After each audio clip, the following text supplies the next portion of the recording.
Tana na shuhuda yako, mtu amepona mtoto wake changamoto ya kutembea, nikaona kabisa unaweza ukamtibia mwanangu, ndipo nikakutafuta, japo nilipokutafuta sikununua siku hiyo hiyo, nilikaa baadaye ndo nikanunua, lakini ile siku ya kwanza nakutafuta ndo siku ambayo nilikuona. Okay.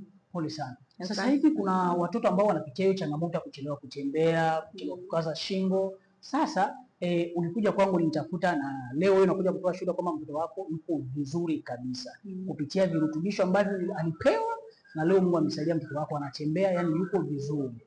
Je, kama mzazi mwingine ana mtoto wake ana changamoto kama hiyo, kwa huyo mzazi unaweza kumpa ushauri gani? Kwa sababu leo kuna wazazi ambao wameshateseka na watoto wao, wameshakata tamaa kabisa, wameshatumia aina nyingi za dawa, wameshaenda hospitalini, lakini mpaka sasa wamekata tamaa. Mzazi kama huyo unaweza kumpa ushauri gani?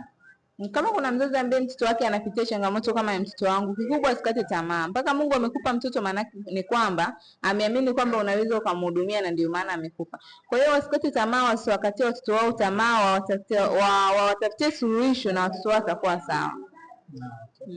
Okay, jamani, tunamsikia Mama Evelyn alikuja hapa ofisini kwa mara ya kwanza, akachukua package ambayo ina virutubisho kwa mtoto wake ambaye alichelewa kukaza shingo, alichelewa kutembea.